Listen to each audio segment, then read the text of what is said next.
សួស្តីអ្នកទាំងអស់គ្នាសូមស្វាគមន៍មកកាន់ Channel I Speak English ថ្ងៃនេះយើងនឹងមកសិក្សាអំពីពាក្យប្រចាំថ្ងៃបាទអញ្ចឹង clear ទី1ដែលយើងលើកមកសិក្សាថ្ងៃនេះគឺ clear ថា look at that look at that បាទ look នេះយើងប្រែថាមើលណាបងប្អូនបាទ look at បាទអញ្ចឹង clear នេះវាចប់គ្នាណាបងប្អូន look at បាទប្រែថាក៏លេខមើល look at that បាទ look at that បាទអញ្ចឹងមើលណោះអញ្ចឹងប្រយោគនេះប្រែថាណោះមើលនោះមើលណោះបាទ look at that បាទ look at that មើលនោះបាទអញ្ចឹង clear បន្តមកទៀត what happens មានអីកើតឡើងហ្នឹងបាទអញ្ចឹង what happens អញ្ចឹង clear នេះប្រែថាមានរឿងអីកើតឡើងឬក៏មានអីកើតឡើងហ្នឹងមានរឿងអីបើយើងភ្ញាក់ផ្អើលថាមានរឿងអីអញ្ចឹងមានរឿងអីយើងប្រើនៅក្នុងភាសាអង់គ្លេសគេថា what happens មានអីកើតឡើង clear បន្តមកទៀតថា what is that បាទម្ដងទៀតបងប្អូន what is that មានwhat is that អញ្ចឹងដែលកន្លែងនេះយើងប្រើ this ក៏បានដែរណាបងប្អូនបាទ what is this ឬ what is that នេះប្រើថានោះអីគេហ្នឹងយើងឃើញអីមួយកើតឡើងនៅឆ្ងាយអញ្ចឹងយើងប្រើពាក្យថា what is that អីគេហ្នឹងបាទ what is that អីគេហ្នឹងបាទបន្តមកទៀត I don't know បាទ I don't know អញ្ចឹងបងប្អូនចង់និយាយរាងលឿនជនជាតិគេនិយាយថា I don't know បាទ I don't know បាទ I don't know ខ្ញុំមិនដឹងទេ I don't know ខ្ញុំមិនដឹងទេបាទបន្តមកទៀត why you do like that why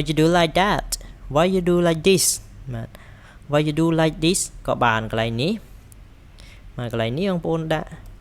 this នេះក៏បានដែរណាបងប្អូនបាទ why you do like this បាទ why you do like that អញ្ចឹង why បែរថាហេតុអី you do អ្នកធ្វើ like this អញ្ចឹង like this នេះបែរថាអញ្ចឹងណាបងប្អូន like this ឬក៏ like that បាទ like this ឬក៏ like that បែរថា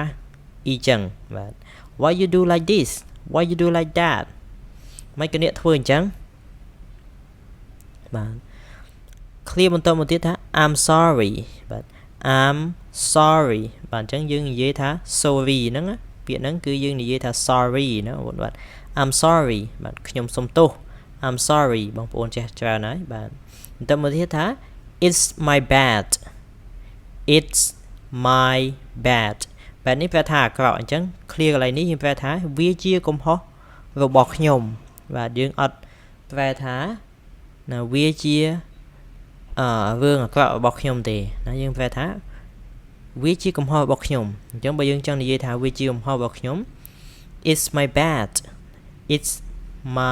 bad បាទវាជាកំហុសរបស់ខ្ញុំបាទ clear បន្តមកទៀតថា I don't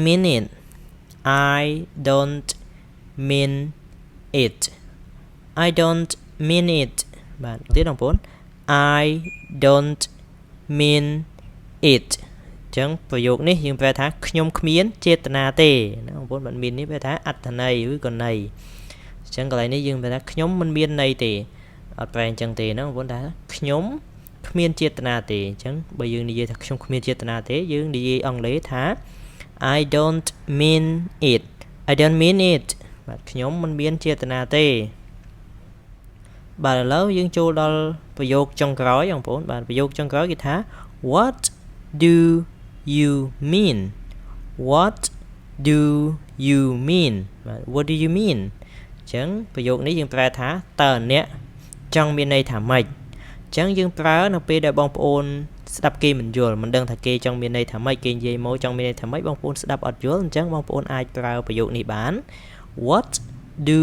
you mean តើអ្នក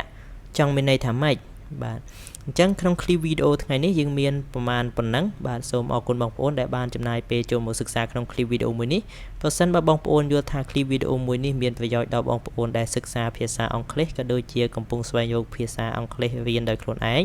បងប្អូនសូមជួយចុច like share ដល់បងប្អូនដែលចង់រៀនភាសាអង់គ្លេសផងអរគុណច្រើនសូមជួបគ្នាក្នុងคลิปវីដេអូក្រោយ